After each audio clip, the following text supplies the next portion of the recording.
Welcome to the Imperfectly Empowered podcast with leading DIY lifestyle blogger ahnafulmer, where women are inspired with authentic stories and practical strategies to reclaim their hearts and homes by empowering transformation, one imperfect day at a time. Welcome to another episode of the Imperfectly Empowered podcast. I'm your host, ahnafulmer. Today, it is my pleasure to introduce you to Kristin Stockdale. Kristin is the owner and CEO of Stockdale Designs, which is a hospitality-focused event firm specializing in celebrations, conferences, and seminars. Kristin's team has been making group moments special for almost 2 decades. She is also the co-founder and owner of the Haven Conference, which is a nationally renowned annual event for DIY influencers and bloggers. I have already benefited from Kristin's tireless DIY spirit. She is an inspiration. She has helped many of us transform our homes through the Haven Conference. Welcome the woman who has already taught me so much and who rocks brightly colored dresses like no one else, Kristin Stockdale. Hi, Kristin. Welcome to the podcast. Good morning, Anna. How are you? Hi, good. This is so fun to have you here. I have to tell a little story about you. I very first remember meeting you at a small retreat in Waco, Texas. That was the first time that I met you. It was a small retreat for influencers, bloggers. I learned so much. And it's really when I first transitioned in my mind from seeing my blog as a hobby to a business. So that retreat definitely stands out to me. But I remember meeting you and having two thoughts. One, I remember thinking this woman rocks a brightly colored dress like no one I've ever seen. Well, thank you. You're so cute. You just always, your personality is bright. Your clothing is bright. But I also, along those lines, I remember being in like a group Zoom meeting with you, and you were helping us prepare for the Haven Conference, which we'll talk some more about. And you were the first person that I've ever heard say in this like virtual space, dress on brand. Yes. And I remember thinking like, that would have never, ever crossed my mind to dress on brand. And anyway, you are very consistent. Your personality is bright. Your brand is bright. Your clothing is bright. You rock it. Thank you. Anyway, so I thought and then that here was an today, takeaway. I have like fall clothes on, but yeah, but you've got bright flowers in the background and yellow there wall. You go. Yeah, there you go. Yeah. Yes. Well, it's so true, right? If your inside and outside need to kind of reflect each other. So I try my best to live that way. Yeah, well, you do, and you rock it. The thing is, some of us could dress on brand and look terrible doing it, which you do not. So anyway, I have to say that was one of the first things that I remember. So we'll talk a little bit more about your business and how it got started. But something that I want to highlight, we talk about this a lot on this podcast, is it is so easy for people to just see the curated outcome of years and years of struggle and challenges. And that's not what really gets highlighted. We just see those, brightly colored, put together people. And, you speak in front of hundreds of people every year at the Haven Conference. You are the co-founder of it. You own it now. You organize other events. And it would be so easy for somebody to see this incredibly successful woman behind a mic and miss the story that got you there. And that's the part that I just love hearing from other people and highlighting that. So we're going to press rewind a little bit. And first of all, talk about, were you always the little girl who was running around in brightly colored dresses, wanting to create and design? Or tell me a little bit about how your early years got you here. So I was always the little girl who dreamed about being a New York City stiletto wearing sophisticated woman, right? Obviously God has way different plans for me. So, you just roll with it. You're still the stiletto wearing sophisticated woman though. But that's kind of that's because that's always what I wanted to do. Yeah. It finally, just like what you were saying, it's a road, and can be really windy and curvy. And, but I finally kind of have arrived where I can say, okay, this is what I want to, broadcast, and this is what I want to share with the world. So it's a lovely space to be in. But yes, it definitely was a road to get here. Yeah. But you loved the brightly colored dresses even as a little girl. Like you were wanting to be the stylist. Yes. Fashion. So I remember we were latchkey kids. I have a sister and we were total latchkey kids. And my mom would make sure that we had all the crafts and all the things to do because what would she say? Busy hands. Basically, we wouldn't get in trouble if we were busy. Yeah. And so I would draw with pastels. I wanted to be a fashion designer, very, very little. I wanted to be a fashion designer. And so I would draw with pastels, these sketches and all that good stuff. So yes, I guess that from a little age, I wanted to kind of stand out a little bit. So tell me about where you went to school. What did you go to school for originally? So originally, I wanted to be an interior designer. So that fashion design kind of just led into interior design with a lot of hobby time designing floor plans for homes that were like on the cliffs of California. And I found myself going through Architectural Digest and House Beautiful and just ripping out pages that would look beautiful living rooms, and kind of did like mood boarding basically. And then so my dad said, if you want to be respected in interior design, you have to go to school for architecture. That way, you can speak the language, you can read the blueprints, you can do all that jazz. So I ended up in Ohio. I was a salesman's brat too. So we moved all over the place. So when that time came, I was in Ohio. So we went to Ohio State and architecture program. Here I am. So, and it was great. It was such an amazing experience. I don't know how much my dad was right. I don't think I needed to go to architecture school to be an interior designer, but it was a blast. And man, you have to have thick skin. And so I do believe I learned a lot of life lessons. Yeah. And then, so from school, you have shared before that life threw you some curveballs, which doesn't it throw us all some curveballs, but share a little bit about some of those curveballs that you were thrown early on that maybe weren't necessarily in your plans. Okay. Yeah. So the biggest one was my oldest daughter, Olivia. No small deal, just a child. Yeah, just a child. But what an amazing blessing. But at the time I was 20. And even though I was 20, and that might be a very normal age for a lot of women to have children, in my nuclear family with my parents and my friends and my peer group, it wasn't normal. And I was definitely the first. I felt very much like a teenage mother. And so all of that was huge. And it just changed my life path tremendously. Yeah.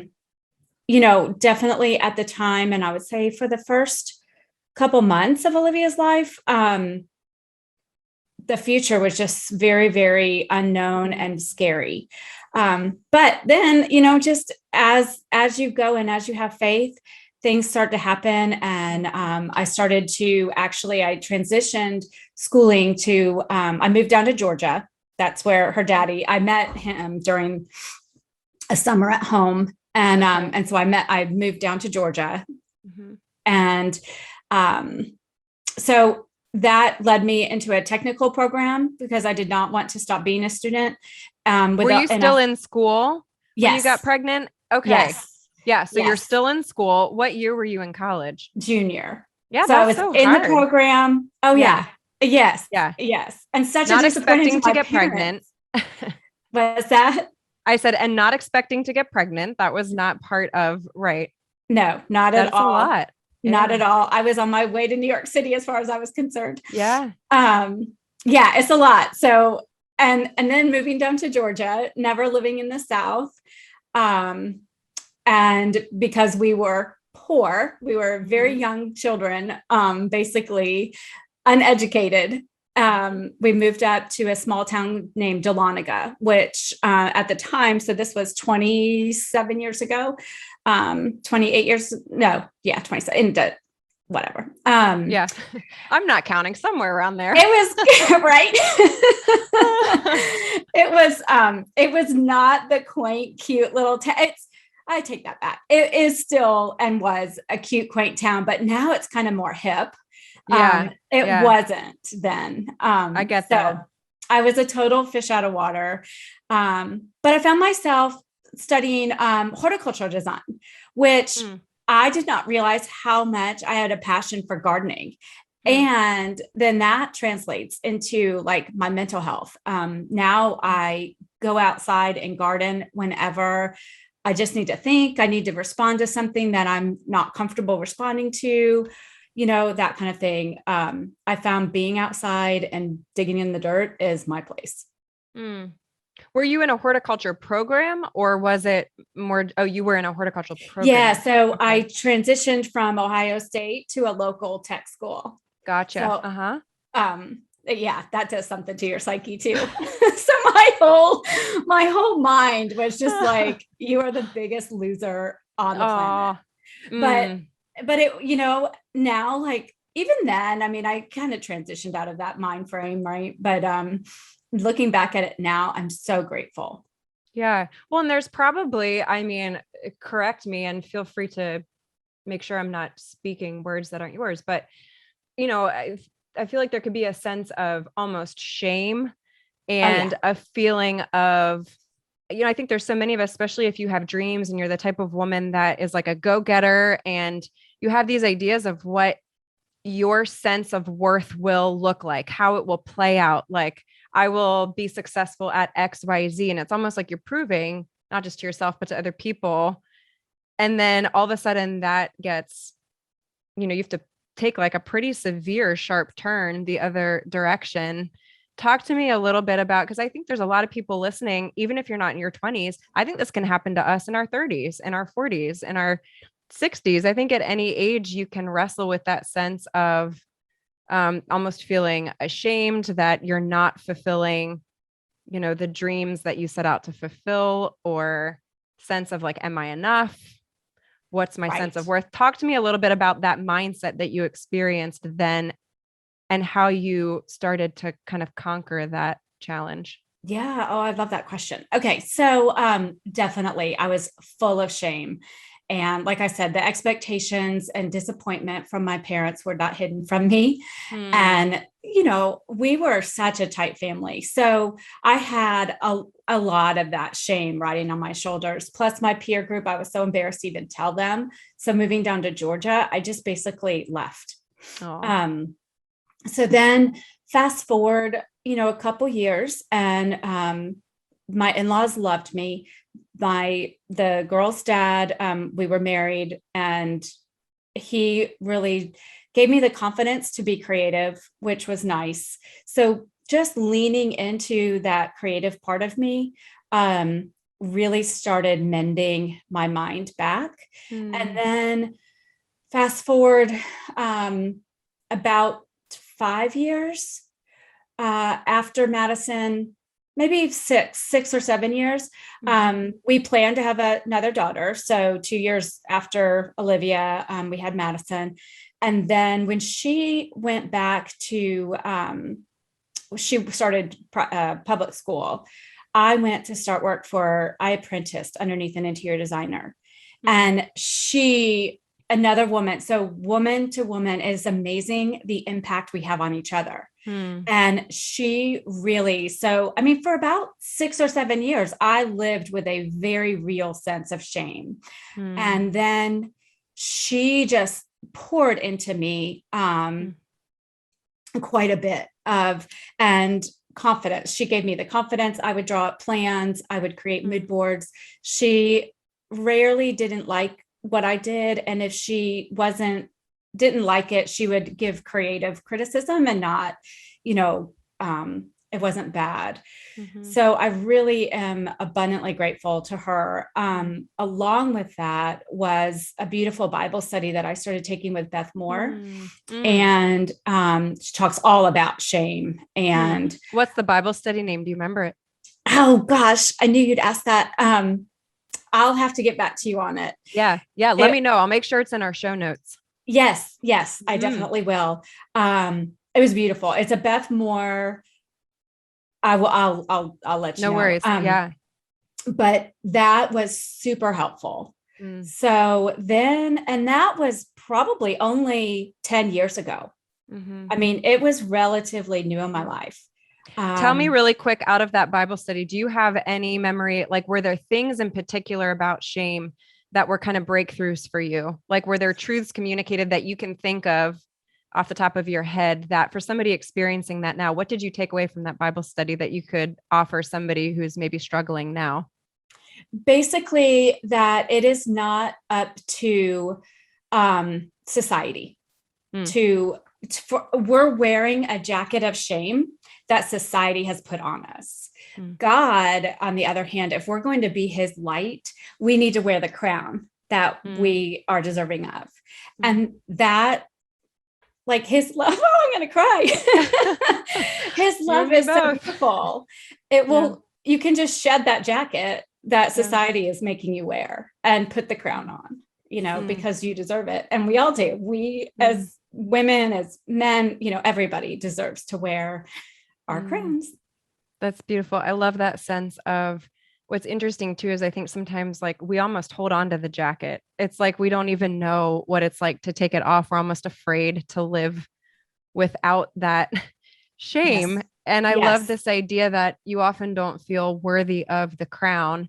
And I give a hearty amen to that sense of, I don't necessarily feel like I deserve the crown. And maybe you could argue I don't, but because of what Jesus has done for me, I can wear that crown proudly and allow that to truly shed that sense of shame and replace it with grace and hope. Exactly. And joy. I love that illustration. And I feel like it's our duty as women of Christ to wear that crown, because when we're wearing it, that's when we're sharing the light. If we're being loaded down by this jacket, that's what we're sharing. Right. You know, and I don't want to share dark and gloom and doom. I want to share the light. Yeah. Yeah. And so it's a choice. I mean, it's a choice. Absolutely.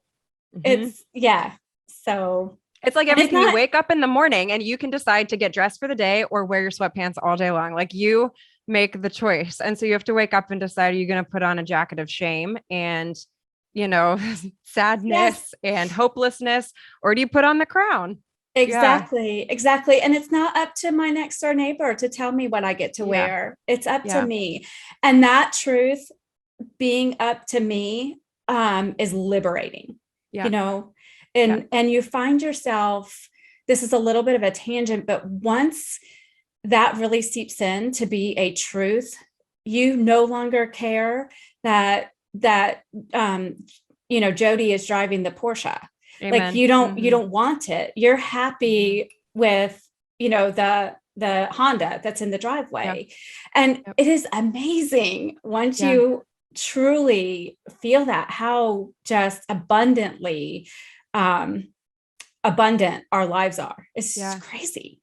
Yeah. Something that I tell my followers, my clients, my fitness nutrition clients hear me say it, is this sense that you cannot be redefined. You can only be redeveloped, because you were defined the moment that God knit you together in your mother's womb. You were infused with infinite worth from that very moment by a divine creator and defined instantly. Nothing you or I can do can add to or detract from that worth. Right. We can only be redeveloped. And it's exactly what you're saying. And that sense that you and I can't change our value. It's already been given to us, period. Our definition has been set, but it's the choices that we make day to day that can redevelop that, living out of that worth and your uniqueness, et cetera. And so I love what you're saying there. That speaks to the heartbeat of mine and this podcast and everything. I think that's beautiful. Yes. I love it. Aww. So you did the Bible study. I loved that tangent. That was a great tangent. I know. My days just made brighter because of that tangent. So you had this Bible study, which I absolutely love. The power of mentorship, the power of hearing truth from somebody else is what I'm hearing here. And that was, you said, only like 10 years ago. Right. Right. So Yeah. I always, just staying real quick on the Christian track, I always had a connection. Jesus was kind of always, I felt him walking next to me. We did not go to church very often as a family. My dad would read the Bible. We would say our nightly prayers. So, that was kind of the household. It was a little bit loose. But so then I found myself, after a couple more curveballs, just in this state, like craving God. And so I started going to church on a regular basis, very intimidated to join Bible study because I had never really read the Bible. I thought that only really good women went to Bible study. Yeah. And, but I had a beautiful church home, and they encouraged everybody. They shed that shame again. You don't have to be a perfect woman to go to Bible study. You can be any old soul and show up. And so I did. I took a chance and showed up, and my life has never been the same since. I love that statement right there. I want that quote pulled out. This idea that you took a chance, you showed up, and your life has never been the same. I love that concept right there. We could end it now and we're good. Right. I love that though. It's that sense of, you don't know, take a chance. It's so true. Yeah.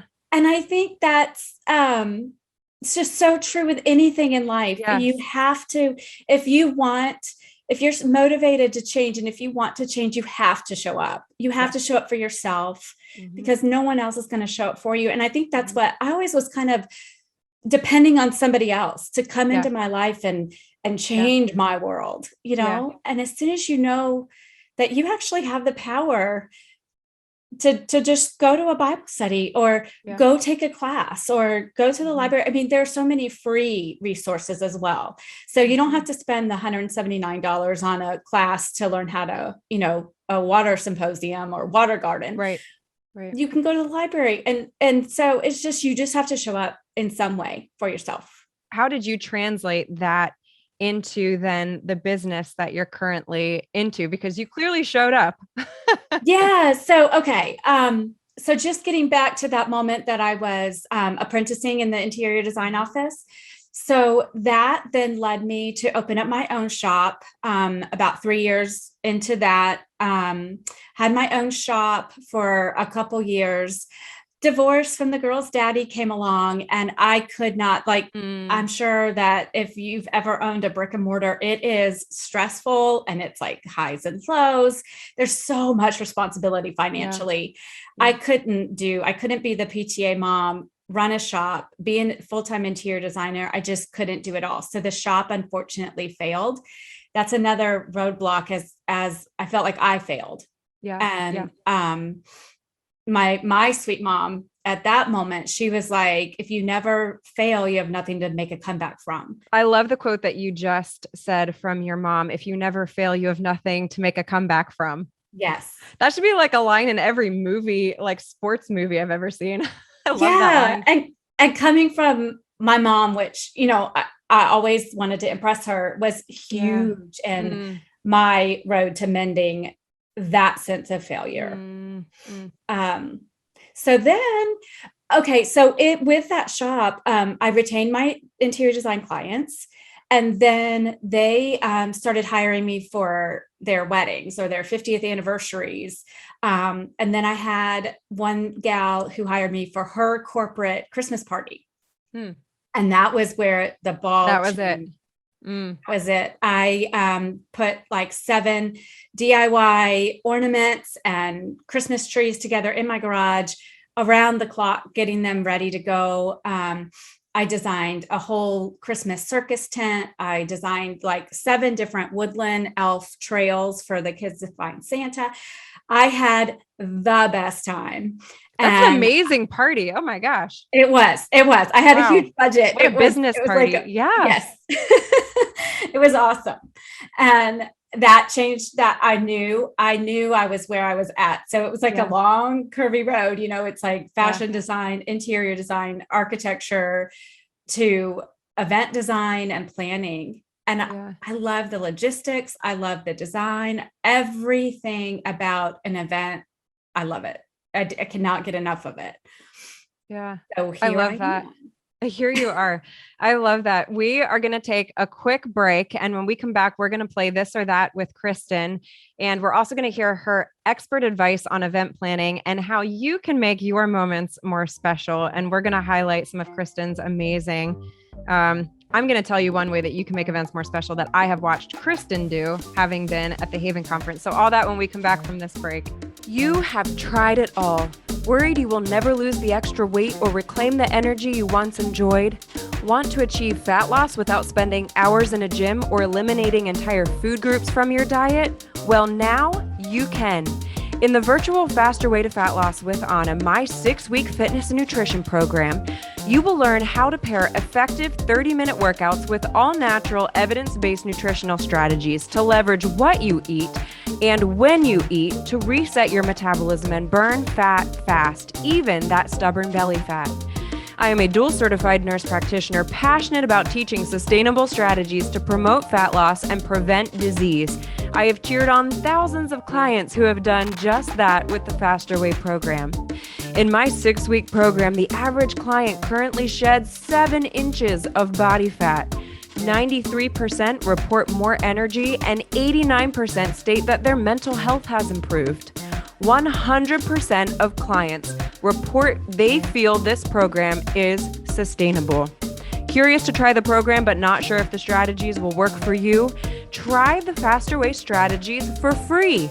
Head to www.hammersandhugs.com and sign up for my free 7-day fat loss accelerator course today and start your own transformation story.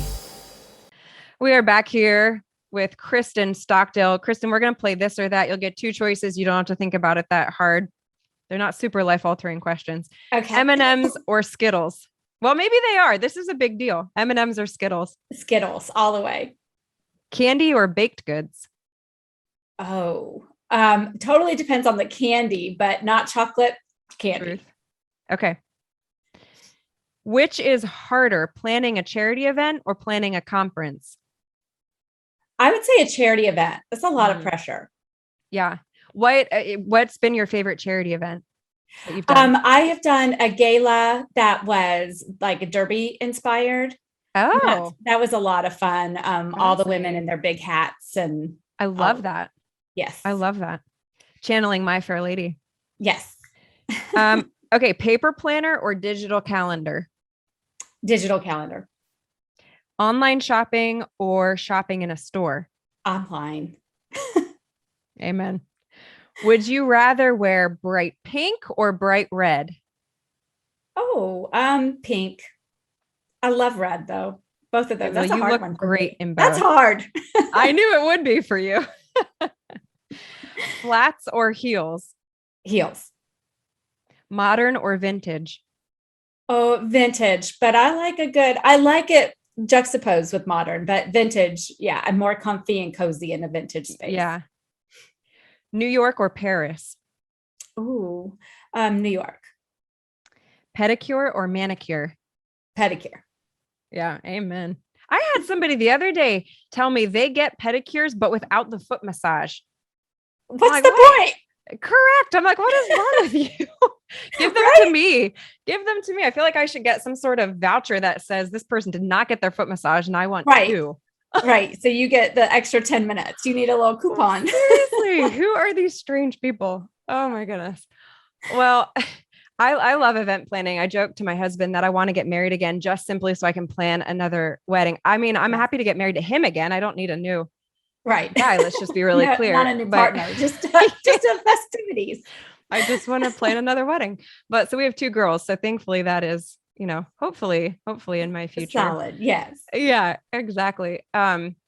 So for some practical advice here, can you share, hosting is really stressful for a lot of women. I love it. And I don't think I ever appreciated how stressed a lot of women really feel about having people into their home, maybe not immediate family, but like hosting a party for friends to come. Mm-hmm. I just truly did not appreciate how much stress that really inspires in a lot of women, let alone a bigger event.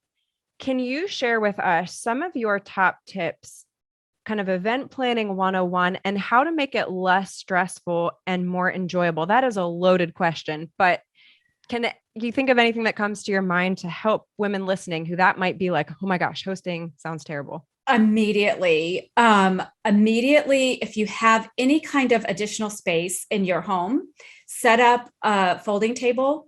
And whenever you're comfortable, I generally start for Christmas, we do like 5 different events that are hosted here because, like you said, some people don't like it. I love it. So I have a table out in my garage that's set up and I have like spaces. So if I'm at the store and I can go ahead and buy the olives and the dried cranberries and all the dried goods or canned goods that don't need to be refrigerated, I put them in their slot, like Christmas Eve, Christmas morning, New Year's, So I keep everything organized and I'm not going to the grocery store 7 times for 4 events. I'm going once with a whole dry goods list for all my events. So that I love. I try to do everything as far as wrapping. So again, in my family, we do Christmas before Christmas because it was way too much pressure when you have divorce and divorce again. It's just way too much pressure on my children. So I was like, you know what? It doesn't have to be on Christmas Day. It can be the weekend before. I think if you release yourself from that's kind of a bigger overall, but if you release yourself from the pressure of it has to be on Christmas, otherwise it's not Christmas, then that's huge. So we do the weekend before, and I have all of my little tiny gifts that we do for Christmas Eve wrapped way in advance. I again set them on that table, and so being organized is huge. Pre-planning in the details. I think people, maybe you've heard this before because I think it's a little cliche, but people really remember how you felt when you're at their home. So remember that in the details, you don't have to stress over, name tags unless it's very important that such and such doesn't sit right next to such and such, because everyone's just going to sit down. Right. So don't stress over those type of details. Stress over like your welcome, maybe your welcome drink, because that's going to welcome everybody into your home and make them feel like they were special because you immediately greeted them with something unique. I love that. So, So let me reiterate for people listening. So you set up, I think a garage is a great space to talk about, like pull your cars out of your garage, make space, even if you have a tiny 1-car garage, make space there. And then you set up folding tables to help organize. Maybe it's just one event. Somebody could use it for one event, or maybe it's several, like the holidays or even the spring or the summer. Like if you're having graduation parties and birthday parties. And, so for those of you listening and watching, like think through the time of year where hosting is the most stressful for you and apply this. So you put out folding tables and then you basically put everything that is like a dry good on that table for that event, everything. Cocktail napkins, if it's a paper plate or a plastic plate or china. In one spot. All one spot. That way I only think about it once. I'm not thinking about it 5 times. And I think that's the biggest trick. Try to do whatever helps you not continuously think about the same thing. So work ahead. Think about it once. Use your Excel sheet, menu planning, what have you, and go to town. But I think just doing whatever tools in your toolbox to think about the event one time and knock it off. That's all. I will also throw out one of the things that I have a lot of posts on my blog about hosting and entertaining. And one of the things that I also recommend to people is maximize the use of a deep freezer. A lot of people don't realize how many things can be frozen ahead of time. And I'll give an example. I host a Christmas fondue every year. And I buy my cheese from Costco like 2 weeks in advance and I freeze it. Nobody knows any differently. I make the chocolate fondue. I usually make a week ahead of time. That's also, I can't do that with the cheese, but the chocolate can be made ahead of time and frozen and just reheated. Nobody ever knows. Now everybody will know. Now everybody knows. But you know what? Everybody knows. I use that too. And again, keep that space organized. So I already have, we don't do the typical ham and turkey. We do a goose and salmon because I have a pescatarian in my family. So I already have a huge piece of salmon and I already have the goose. They're in the freezer and they're together with, I'm going to do the goose with the peaches and cherries. So I bought frozen peaches and frozen cherries. They're together. Everything is right there. So I don't have to think about how am I going to cook that goose again? Am I doing potatoes, carrots, and what am I doing? It's there. I don't have to think about it again. And so, yeah, I think that's huge. The deep freezer. Oh my gosh. Yeah. That's amazing. And I'll take it a step further with her expanding on her idea. Something else that you could do is those clear plastic storage bins, the like freezer or the fridge drawers that are those plastic clear.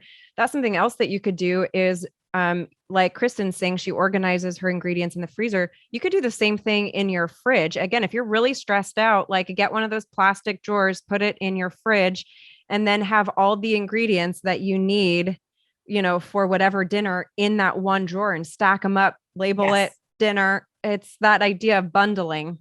Yes. Yeah. For like a jewel tone salad. So you'd have your pecans, your mandarin oranges, your cranberries, blueberries, poppy seed dressing, spinach, boop, all together. Love it. Pull out your drawer, make it. That's such a great tip.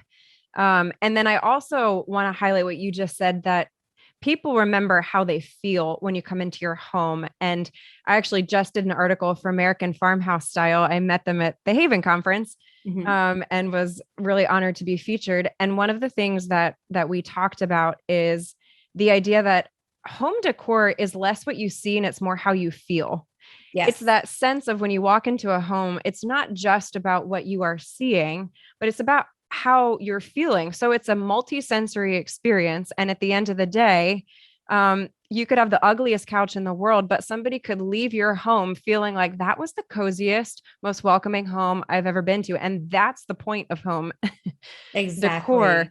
So when you are saying to remember to keep in mind, it's how a guest feels, not necessarily what they see. It doesn't have to be a perfect home. Can you offer some tips to help with that multi-sensory experience that might be really simple ways that a woman could make her home feel just a little bit more cozy, a little bit more welcoming without breaking the budget? You don't have to hire an interior designer. No, what are some things that would come to mind? Okay. So one is skip the small little detail that you think is really, really important. It's not, because you being happy when you open that door or when people come into your home, you being happy is ultimate. You can have nothing, but you being happy is what needs to happen. I love that. Yeah. So set yourself up there for success. That's one. Not breaking up. I think cozy. So this time of the year, cozy blankets add a lot of warmth, just aesthetically. Let's see. Totally caught me off guard here. I know. This is what I always do. I throw these questions, so it's like very spontaneous. I love it. So not breaking the bank. I think lighting. We all have lights. So at Costco, they now have, used to be, I don't remember the brand, but it used to be in a very expensive brand that you could do smart bulbs and they would kind of dim and all different colors and what have you. But now they're getting less and less expensive. And you can do smart bulbs if you have an Alexa, and she can make them like an amber glow. Oh, I didn't know that. I think you might be able to buy just amber light bulbs. Like if you didn't want to do the whole like Alexa smart light thing. And light bulbs are fairly inexpensive. I think warmth, however you need to add it, but lighting is big, and that's just your light bulbs. Let's see. So lighting, blankets, I think blankets over the corners of your chairs, maybe an extra pop of color in a pillow. You can get pillows very inexpensively. The covers online, and then you can just use the same pillow and just do your covers, interchange them. Definitely more comfortable too on sofas. That's just a very simple, you can't have too many throw pillows. Exactly. And it keeps people from feeling like they can set in a little bit and not just sit up straight. So and get more comfortable. I also want to make a DIY note. So for that ambient lighting, I wrote a post to kind of breaking down lighting, and what Kristin is touching on is that sense of what really adds that kind of higher end sense of cozy is the low lighting. yes. And it's exactly what you're talking about. Yes. It's less about all of the like bright lights and fancy fixtures, but it's more the ability to create a low light and an ambient light in your home. You can also replace most switches very inexpensively to add a dimmer. A lot of people don't realize that, but just consider switching out one of your light switches, whether it be the like chandelier above your table or maybe one of the lights in your kitchen or in your living room, and you can actually dim it. So most switches you're able to do that, and you can ask an electrician. It's not that expensive to do, or DIY it. Google it. Yeah, you can totally Google it. It's we've done that with almost every single switch in our house, just because lighting is huge to me. Yeah, I agree. I think that's a great tip.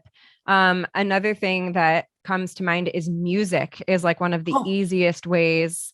Yes. That's like an event planning 101. And it's almost like you don't even think about it. It's almost just like an assumed, of course, there's going to be music, but a lot of people don't think about it in their house. Like that's what makes the local commercials so awkward. There's no music.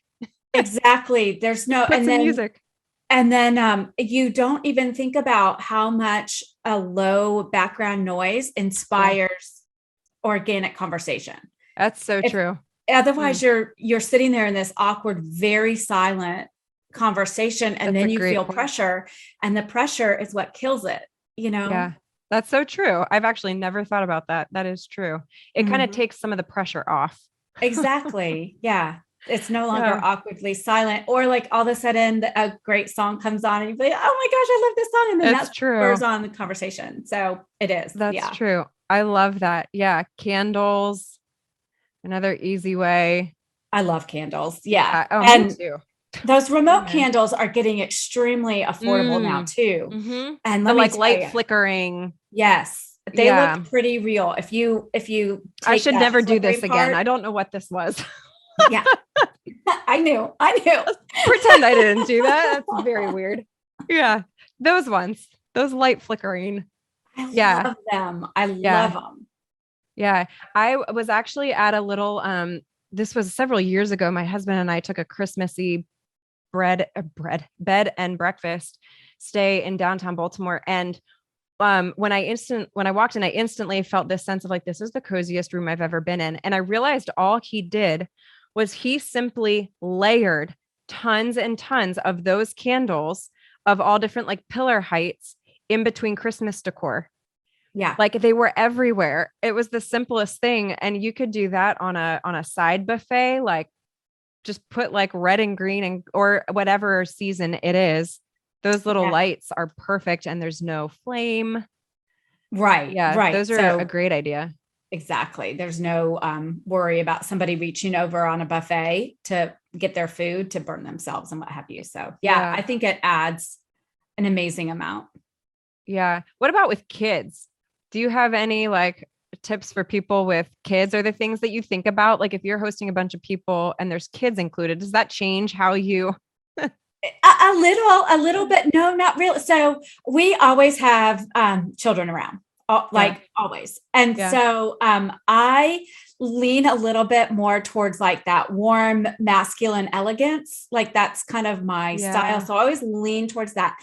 But for the adults. So for the children, I stock up at the dollar store. I get those light up. Oh, that's a great idea. Yes.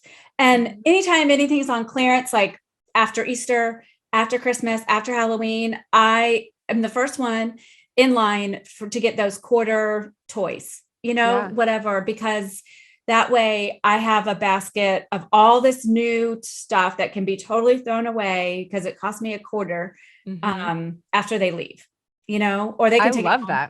Whatever. Yeah. But so bubbles are huge in this house. Well, not inside. Outside on the porch, I have a little bubble machine, and it doesn't matter how many times the same child has been over here. They want that bubble machine on. I love that. So that's good. I always have a room upstairs that is stocked with Hot Wheels and tracks. They can keep themselves busy. Everybody that comes over knows that they can immediately come upstairs. And that way it keeps the adults, like, they're not underfoot, the adults can chit chat. For a child's planned party, like for a birthday party or Easter egg hunt, where the children are like the main focus. Yeah. You just always kind of want to keep it going. I know that sounds stressful, but again, with a little bit of pre-planning. So for an egg hunt, I guess Christmas Eve is coming, right? So for Christmas Eve, we're going to do a hot cocoa bar that I know that they're just going to have a blast with. They'll make it messy.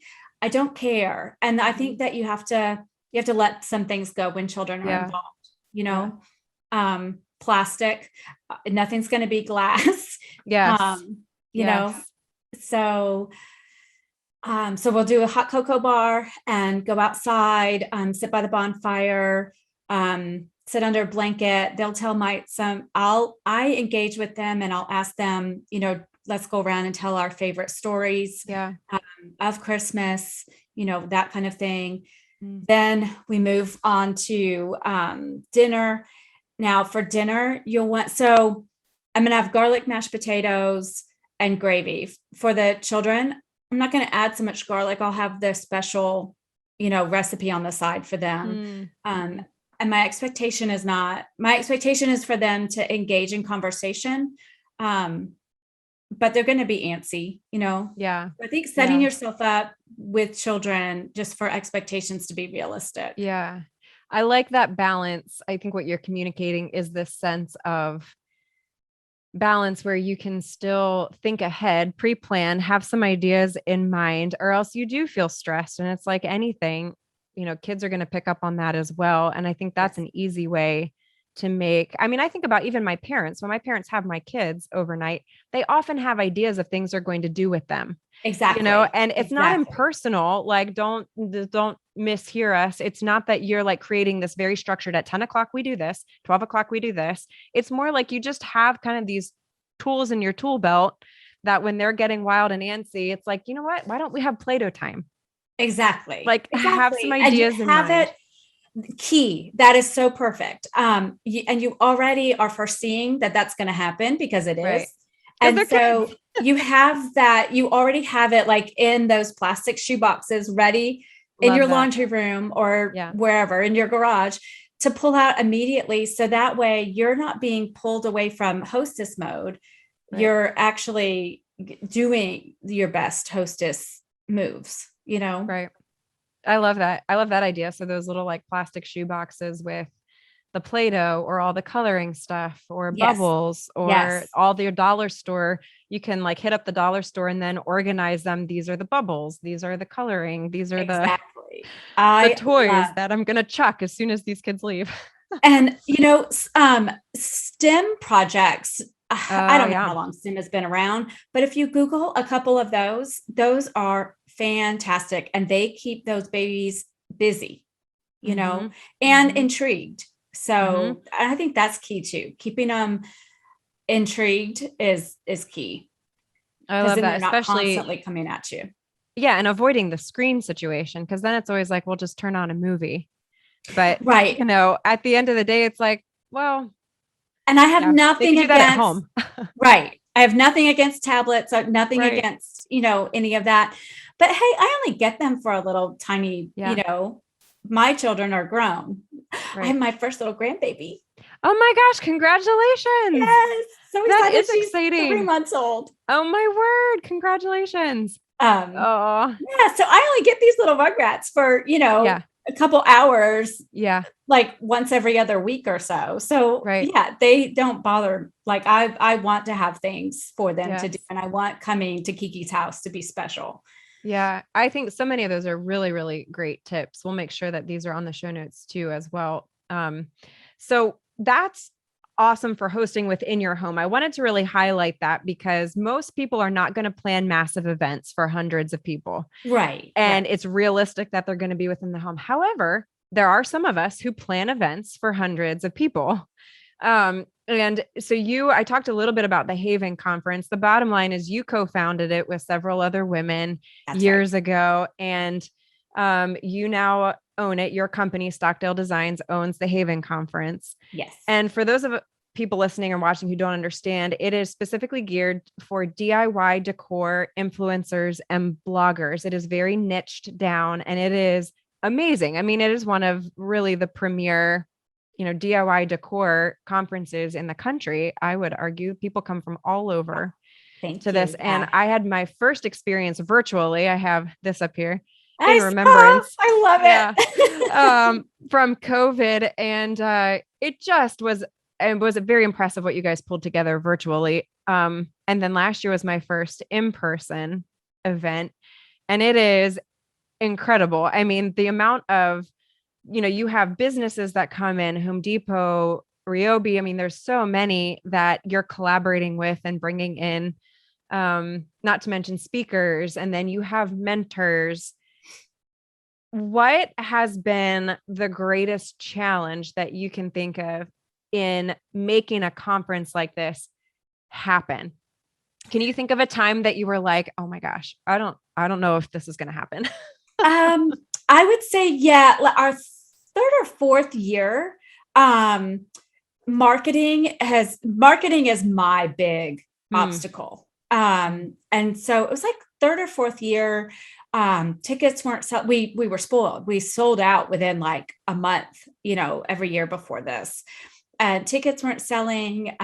Sponsors weren't coming out of the woodwork. And so, those two things, which are the biggest thing, financial, the income to make the event happen, are always going to be the most stressful hurdles. But as far as planning it, I've not had an issue because, like I said, I mean, I work around the clock, happy as a clam, planning. So it's really on the attendee and sponsor, the finances to be able to put it together. If that makes sense. Yeah. No, that really answered your question, but no, absolutely. No, it really did. I think marketing is always the hardest thing. I feel like for everybody, marketing is just always. It's hard to say, hey, look, I don't know anything about. I'm terrible at marketing. Marketing and sales. I'm a nurse practitioner, my trade. I don't know if you know that, but I've got 2 masters. Like, the medical world is really where all the letters behind my name come from. So business was like this totally new world for me. And I've realized that I am a terrible saleswoman. I'm really bad. Like if somebody doesn't want to buy it, I'm like, okay. Yeah, me too. That's I'm not going to force you to buy it. I remember meeting you too, by the way, the first time at that retreat, and just thinking you were absolutely adorable. Oh, thank you. You had it all going on. You knew you were focused. You knew what you wanted and needed. And I cherished meeting you for the first time. Oh, that's so sweet. But at that same conference, I remember telling someone, because someone's like, well, I'm overwhelmed here, so I can't. I'm not sure if I'm going to be able to go to the Haven conference. And I was like, well, don't. If you're overwhelmed here, I don't suggest you go. And Corey Ann was like, what are you doing? That's exactly. Corey Ann's coming onto this podcast too. Y'all just wait till you meet Corey Ann. Oh yeah. Love her. She's an excellent saleswoman. Unlike myself. She is. And her joy that she gives out is tremendous. Yes. So I hear you there. I mean, sales are not my expertise. I'm like, you don't want to buy it? That's fine with me. Like, I'm not going to convince you. So I completely understand that challenge. I think I need to go to a conference to learn that technique. That's I'll go with you. Oh my gosh. You and me both. One of the things that, is so inspiring is what I love about your story is that you've really fulfilled the dream that you had. I mean, years ago when you wanted to become a designer and have this lasting impact, I love to see the paths that come together ultimately to lead you in the direction that you've been. And, I just think about the thousands and thousands of men and women who have been impacted by the Haven Conference. I can't speak to the other ones that I know that you host as well. But one of the things that I want to say to you that you are so good at is there's one thing to plan an event. It's another thing to host an event. And at the live one last year, every time that I saw you came up, and this was me among hundreds of people there. And you always asked, how are you doing? Do you need anything? Aw. And I just, that sticks out to me because there's, again, a difference between planning an event and hosting an event. And it is the rare people who are able to do both. And to me, that was a hostess question. And truly, if I had needed anything, you would have made it happen for me, or you would have found out what needed to happen in order to make that a reality. And I think that humble service-oriented approach to event planning and what you're doing, I just think it has created this lasting impact among thousands of men and women that you may never verbally be told. But I am telling you, I can already see, and I've only been to one live Haven conference, the type of difference that a space like that is making. And I really think it starts with that service-oriented approach that you have in loving people. So I just thank you on behalf of the thousands of men and women who have been at the Haven conference. I'm sure they would all give a hearty amen right now if they could, that I really think your humble service-oriented spirit is what has truly made that a success, even more than your planning expertise, Wow. which is also significant.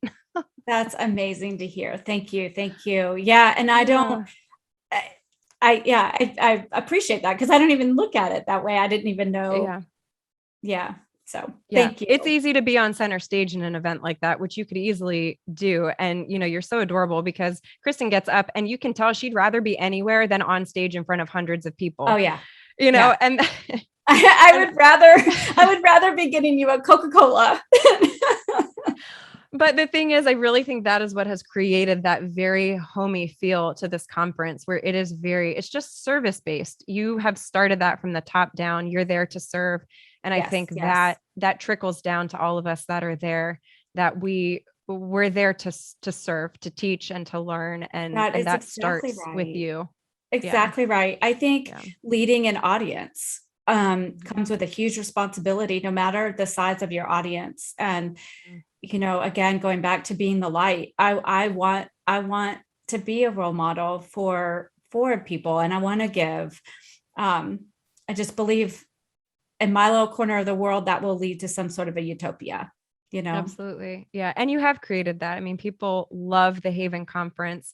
For any of you listening and watching, the Haven Conference is great for you if you are somebody who is kind of an aspiring decorator, designer, you love creating things with your hands, you're a DIYer, even if you have no blog, no social media, no nothing, this is still an inspiring conference because you will learn so much. On the flip side, if you're an incredibly experienced blogger, influencer, this is also for you.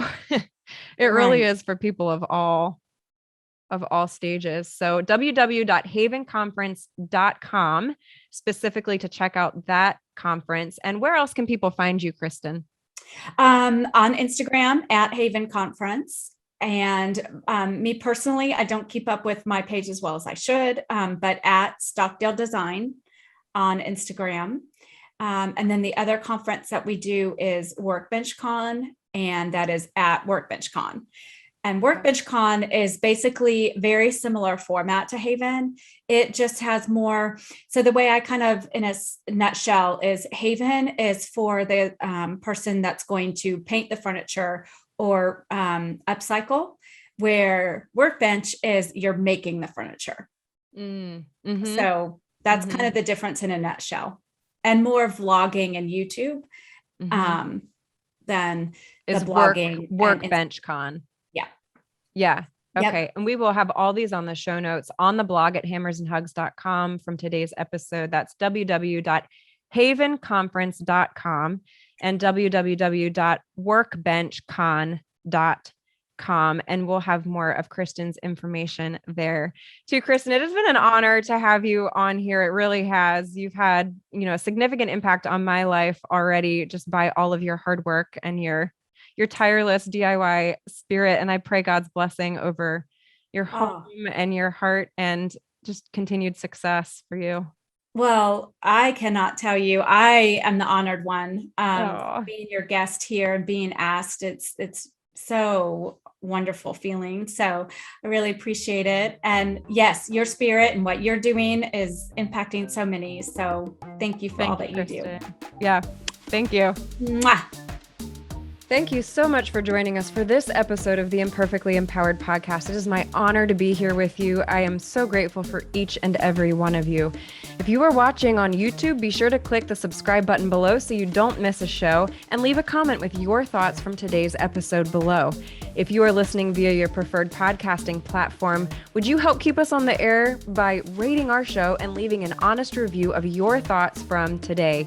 In case you haven't heard it lately, your story matters and you are loved. This is your host, Ahnafulmer, and I will see you here next time on the Imperfectly Empowered podcast.